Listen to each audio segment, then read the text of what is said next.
Alright, so this lesson is going to focus on how to determine the outcomes and probability of an event. And this is a continuation of the previous lesson, okay? So in the previous lesson, I said that the probability of an equally likely outcome is the number of ways the outcome could occur divided by the total number of possible outcomes. So if one outcome is the opposite of another outcome, then the probabilities of the two outcomes add up to 1. For example, I said that if the probability that the student will pass an exam is 0.2, then the probability that the student will fail the same exam is 1 minus 0.2, which is 0.8. Now, when you take the probabilities of the two outcomes, you should get 1.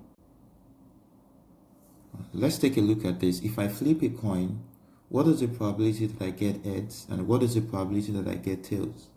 Now, when a coin is tossed, there are two possible outcomes. You either get a head or you get a tail.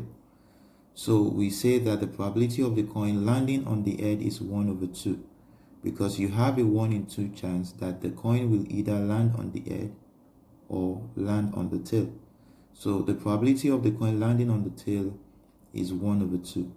Remember that the probability of an equally likely outcome is equal to the number of ways possible divided by the total number of possible outcomes.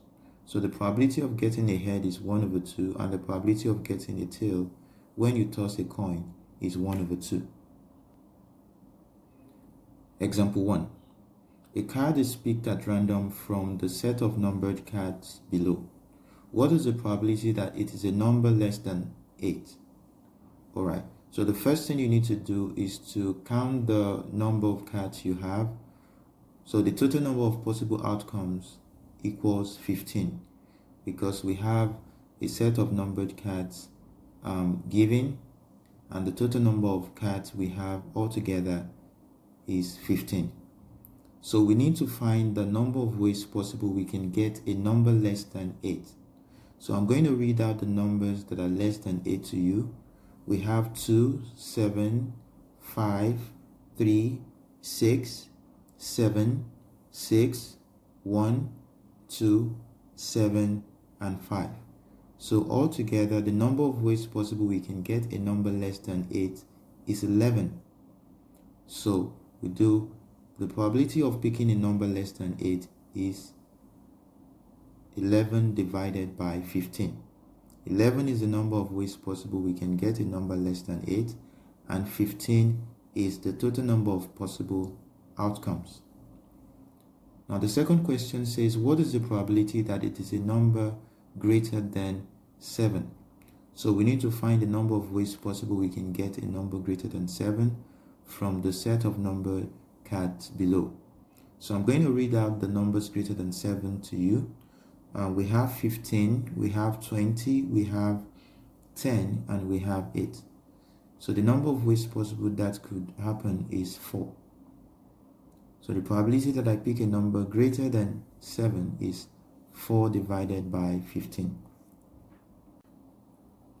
Example 2. In a bag there are 4 red sweets, 6 blue sweets, and 10 green sweets. Calculate the probability that it is red. So the first thing you need to do is to take the sum of all the sweets you have. That will give you the total number of possible outcomes. So we have 4 red sweets plus 6 blue sweets plus 10 green sweets. So altogether we have 20 sweets. So to calculate the probability that it is red, remember that the formula is the number of ways possible that you can get a red sweet divided by the total number of possible outcomes. So that will give you 4 divided by 20. When you simplify, you get 1 over 5. The probability that it is blue. Now, the number of ways possible you can get a blue sweet is 6. That's 6 divided by the total number of possible outcomes, which is 20. So when you simplify, you get 3 over 10. The probability that it is not blue. Remember that the opposite of blue is not blue, and whenever you have the opposite of two outcomes, all you need to do is to subtract from 1. We took that in the previous lesson. So the probability that it is not blue is 1 minus 3 over 10, and that will give you 7 over 10. Now the probability that it is neither red nor blue. Now this simply means that if the sweets in the bag are neither red nor blue, then it has to be green, because we have 3 colored sweets in the bag. We have red, we have blue, and we have green. So if it is neither red nor blue, then it simply means that it has to be green. So what they are asking you to do is to find the probability that it is green. So the probability that it is green is the number of ways possible that could occur, which is 10, because we have 10 green sweets, divided by the total number of possible outcomes, which is 20. So 10 divided by 20 will give you 1 over 2. And finally, what is the probability that it is brown? Now, since the probability of getting or picking a brown sweet in the bag is impossible, because we only have red sweet, blue sweet, and green sweet. Since the probability of getting a brown sweet in the bag is impossible, therefore, the probability that it is brown is 0. Example 3. Tom has a bag that contains 13 yellow toys, 10 green toys, 7 red toys, and 15 black toys. He takes a toy from the bag at random. What is the probability that Tom will take a toy that is red? So the first thing you need to do is to take the sum of all the toys you have. That will give you the total number of possible outcomes. So you have 13 yellow toys plus 10 green toys plus 7 red toys plus 15 black toys. Altogether, that will give you 45 toys in the bag. So to find the probability that Tom will pick a toy that is red is simply the number of ways that could occur, the number of ways possible divided by the total number of possible outcomes. So that is 7 divided by 45. To find the probability that it is green, you do the same thing. We have 10 green toys there.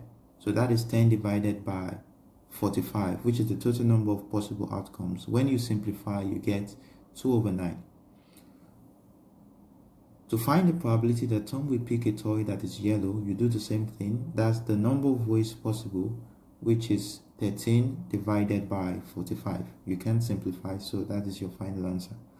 And to find the probability that Tom will pick a toy that is red or black, remember that the number of ways possible of picking a red toy is 7, and the number of ways possible of picking a black toy is 15.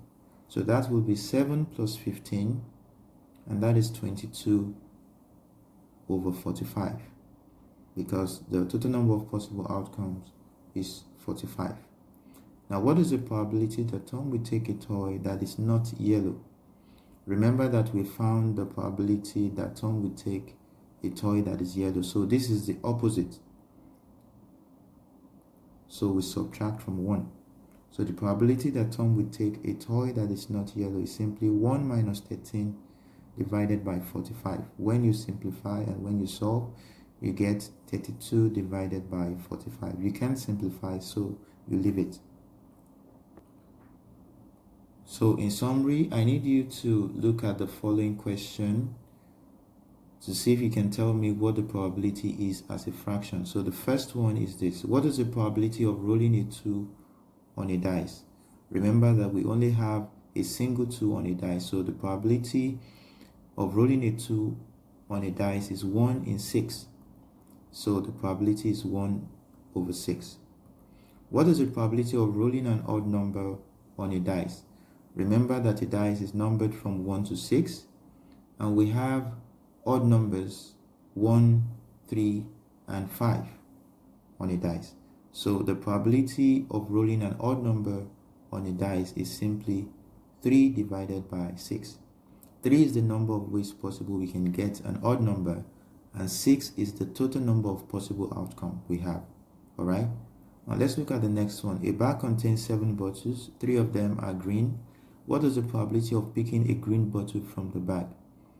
Remember that the number of ways possible we can get a green bottle is 3.